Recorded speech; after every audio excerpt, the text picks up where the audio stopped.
Welcome back to Birds of a Feather. This is your daily Baltimore sports podcast. My name is Nathan Stroud, and today we're going to be talking about the Orioles and Tigers game that just ended earlier today, or earlier this afternoon, I should say.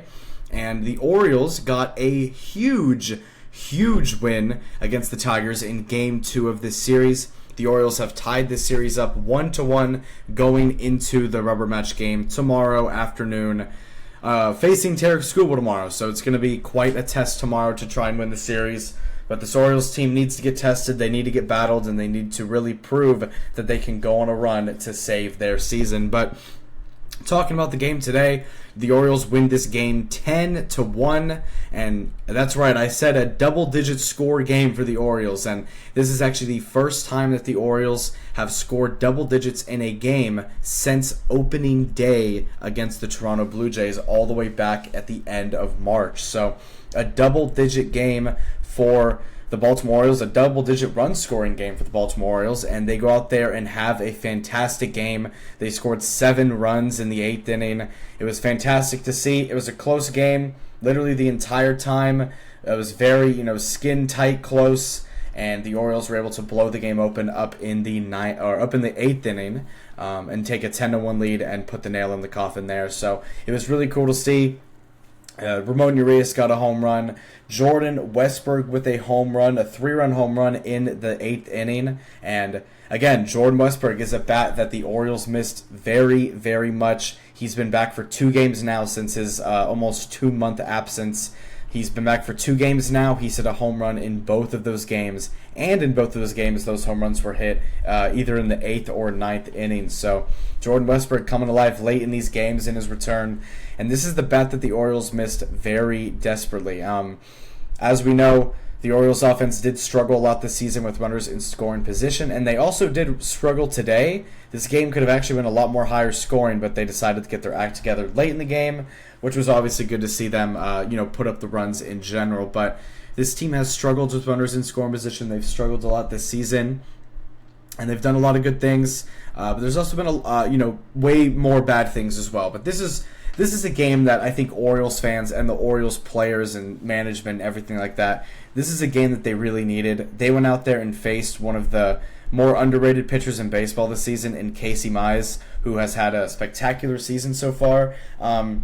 We go out there, and he only gives up 2 runs in this game, but it really was the Tigers' bullpen who let up a lot of runs in this game. And the Tigers have a top 3, top 4 pitching staff, meaning bullpen and starting pitching staff. They have a top 5 pitching staff in baseball, and we went out there and put up 10 runs on them. It was very good to see after everything that happened in yesterday's game where we just could not hit with runners in scoring position. It's good to see them go out there today and have a big day offensively, and also the pitching was excellent. Zach Eflin was fantastic in this game, and the bullpen also did fantastic in this game as well. There was really never a point in this game where the Orioles kind of had control for a lot of this game. It got a little bit close, but the Orioles were able to, consistently keep it a 2-run game, and then obviously they blew it open in the 8th inning. So it's very nice. There's a lot of big games on offense. Obviously, I mentioned Jordan Westburg, the 3-run homer that he hit, Ramon Urias. Just big days all around from a lot of these guys, and it's very cool to see this offense finally back together again. Again, this is really the second time this season, first time being yesterday, that this offense is finally fully back together. Going back to opening game or opening day, we didn't have Gunnar Henderson. He was out with the injury, and we didn't have him.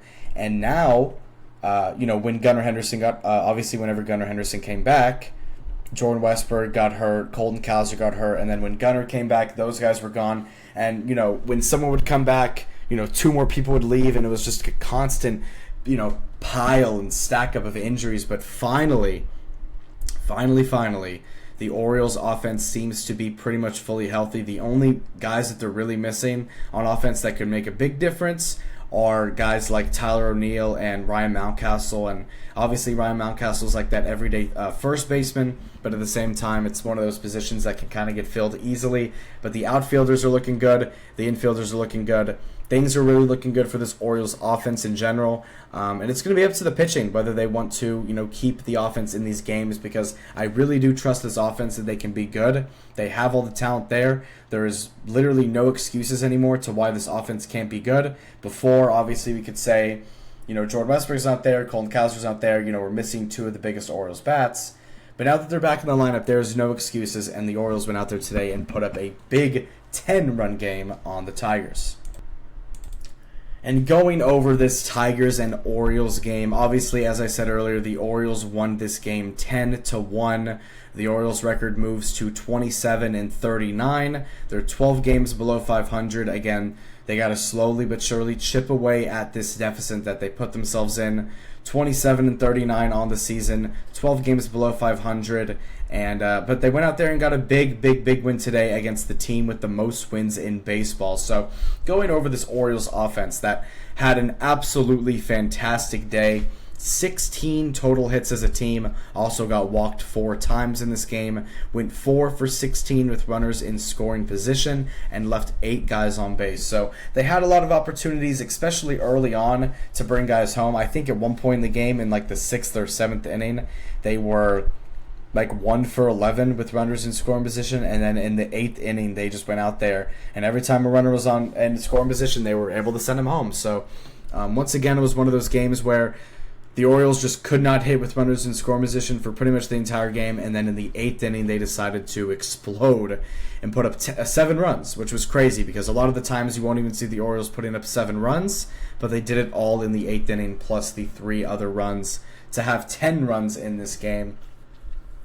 But going over the guys on offense, Jackson Holliday obviously got the leadoff spot. He goes 2 for 5 in this game. There was multiple Orioles in this game that had multi-hit games. There was actually 7 Orioles in this game that had multi-hit games, which is ridiculous because 7 out of the 9 people in this lineup today had multiple hits. Every single person in the lineup today, from 1 through 9, every single person in the lineup today had at least 1 base hit. 7 of the 9 had multi-base hits. So an excellent day for this Orioles offense all around. It wasn't really carried by one specific person. It really the share was spread throughout the entire team, which is really cool to see. It's cool to see not one person kind of take all the spotlight and everything. It's cool to see this entire team eating. It's cool to see this entire team getting its moment. So Jackson Holliday had a multi-hit game. He goes 2 for 5 with a run scored. Adley Rutschman in this game goes 2 for 4 with 2 runs scored. Gunnar Henderson goes 2 for 3 with a run scored and an RBI, and also 2 walks. Ryan O'Hearn goes 1 for 5 with a run scored and 2 RBIs. Jordan Westburg, the guy that we all know and love, the producer himself, the guy that we can always rely on. He DH'd today. Obviously, we don't want to give him too many reps at third base. Slowly but surely move him back into this lineup comfortably. Jordan Westburg in this game goes 2 for 4 with a run scored and 3 RBIs. Obviously, those 3 RBIs being from that 3-run homer that he hit in the 8th inning, and obviously he got that home run as well and got walked. Colton Cowser in this game goes 1 for 5. Ramon Laureano goes 2 for 4 with a run scored. Cedric Mullins goes 2 for 4 with 2 runs scored and an RBI. And Ramon Urias goes 2 for 4 with 2 RBIs and that's 2-run homer that he hit in the 3rd inning that got the scoring started for the Orioles. So, a fantastic day for this Orioles offense. Arguably the best game that this offense has had all season. I mean, the only other game that I can really think of is opening day against the Toronto Blue Jays. But at the same time, when you go back and look at opening day, we as Orioles fans and just as baseball fans in general, we had no idea that this season was going to unravel and turn into the complete disaster that this season has been so far. But this Orioles offense is really trying to kind of be the main part of this team to move them forward and to try and get back into a good position. Because, again, I said at the beginning of the season, and I said it all off season as well, if this Orioles team is going to want to be competitive, if they're going to want to win games this season, and I was saying this going into the season, not even just now being 12 games below 500, I was saying this going into the season when the record was 0-0.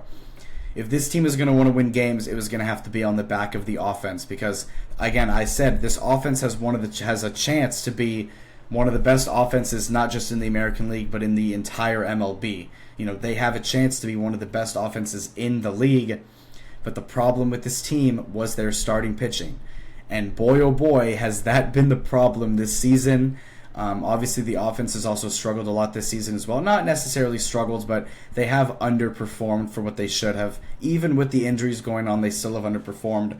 But now that everyone's back and ready to go, we have no excuses anymore for why this offense isn't performing. But they did go out there today and have a big game, and hopefully they can keep this momentum going with offense. Obviously, it's just one game, but getting a 10-run game like that, having that 7-run 8th inning, that can really spark some momentum in that dugout. So hopefully, and in the clubhouse, hopefully this team can take this game, move forward, and Tony Mansolino and all the guys on the staff can really realize that this team has the potential to be so great on offense, but it relies on if they can hit with runners in scoring position and if the starting pitching can actually keep them in the game. But speaking about the pitching, while we're on the topic of pitching, going over to the Orioles pitching today, where they only used 4 total pitchers in this game.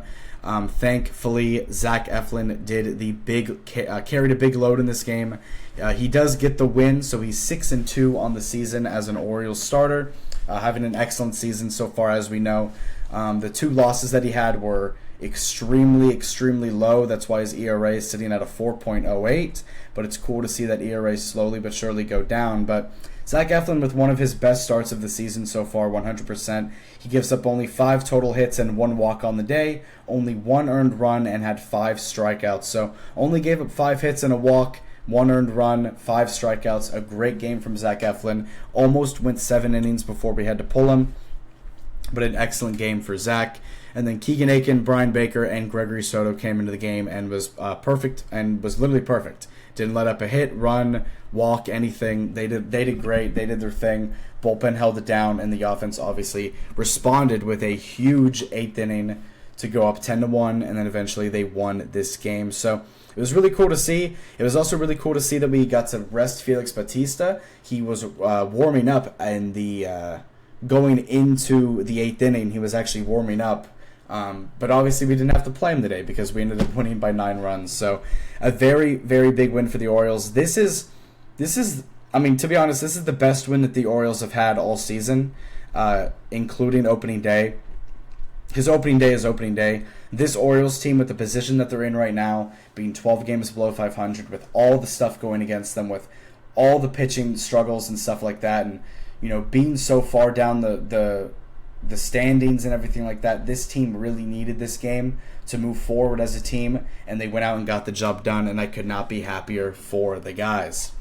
But going over to the game tomorrow, it's going to be tough. It's going to be very, very, very tough. It's going to be the toughest game of the series, and it's also going to be the toughest pitcher that we've had to face all season long, and that is going to be Tarik Skubal, who, if y'all don't know, he won the Cy Young for the American League last season. He is the reigning Cy Young winner for the American League, and in my opinion, he is currently the best pitcher in all of baseball. If you want to, NL, AL, in the league in general, I think Tarik Skubal is the best pitcher in baseball.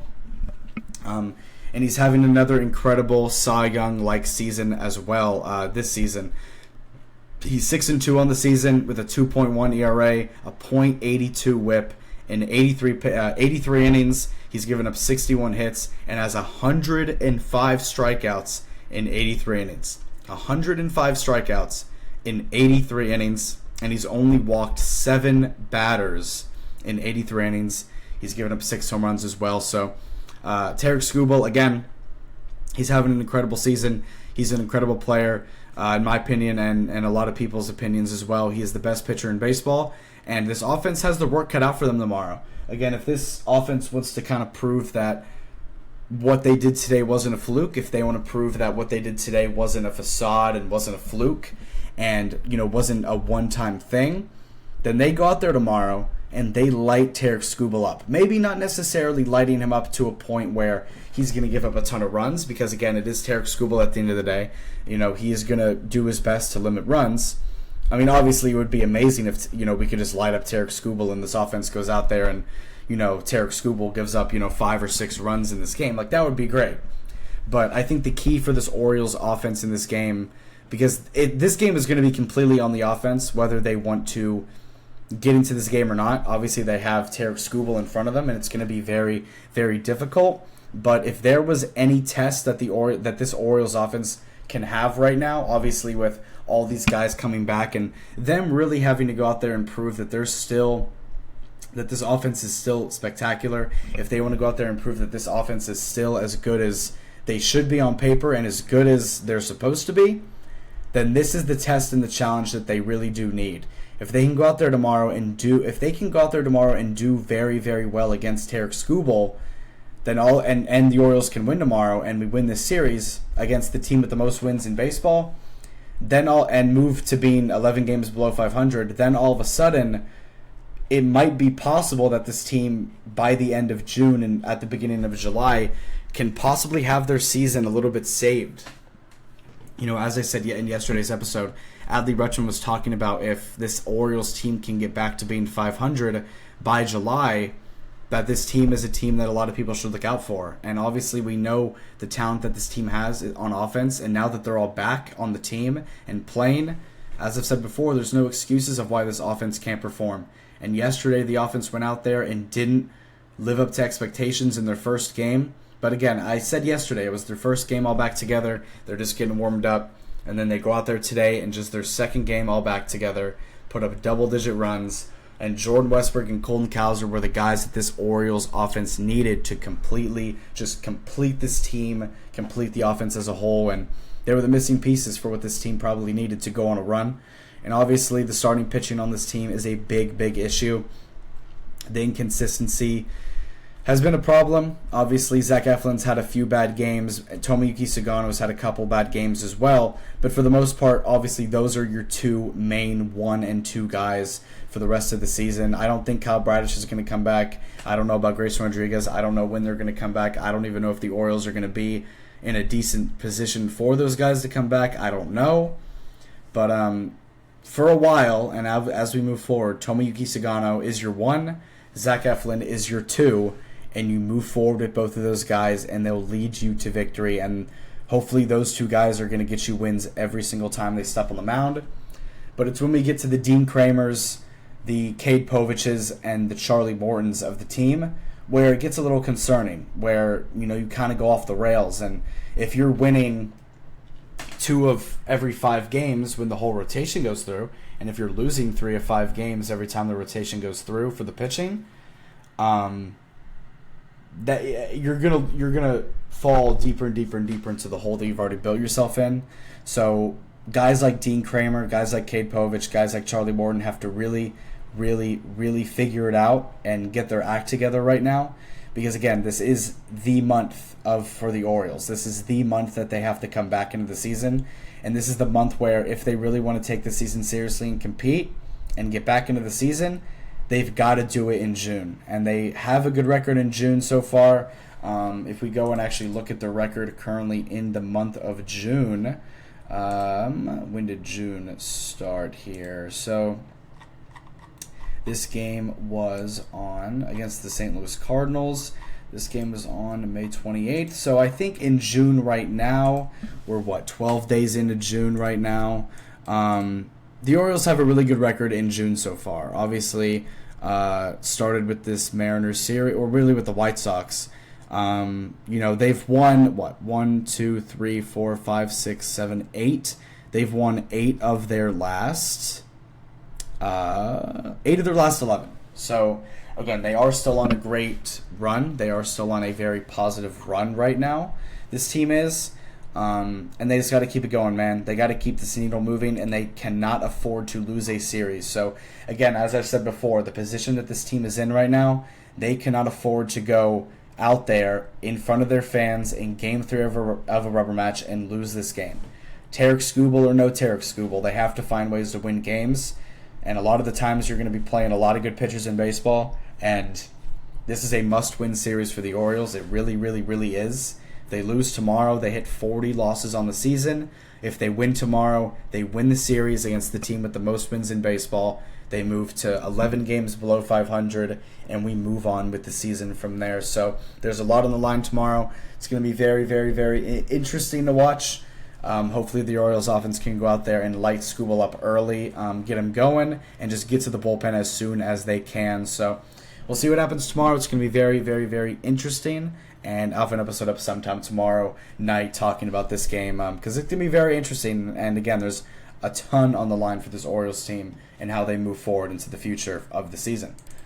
So that's going to be it for this episode of Birds of a Feather. Again, if you like this content, make sure to subscribe on YouTube, follow up on Spotify, and make sure to follow the socials, the Instagram, the X account. I'm live tweeting on X every single Orioles game. I also post a lot of updates on Instagram, so make sure to follow those accounts. Again, I appreciate all the support and stuff that y'all have given me, all the kind words, all the nice comments, all the follows, all the likes, everything like that. I appreciate it all. Again, my name is Nathan Stroud. I'm the host of Birds of a Feather. This is episode 63. We're zooming through the show. Again, I'm having a ton of fun doing this. It's just the beginning, man. It really is. There's a lot of production that's going to change soon. This show is going to get a lot better. It's going to get a lot more, grand and stuff like that. And I appreciate all you guys for sticking with me. I promise in the end it's going to be worth it. And we're going to take over soon enough, man. But I can't thank you guys enough for all the support again. And I'll have an episode up sometime tomorrow night talking about Game 3 of this series. There's a lot on the line for this team and how they move forward into the future. And, yeah, man, I'll see you guys in the next one. I'll see you guys tomorrow. You have a great y'all's day whenever y'all are watching this. I hope you have a blessed rest of y'all's day. And let's go O's.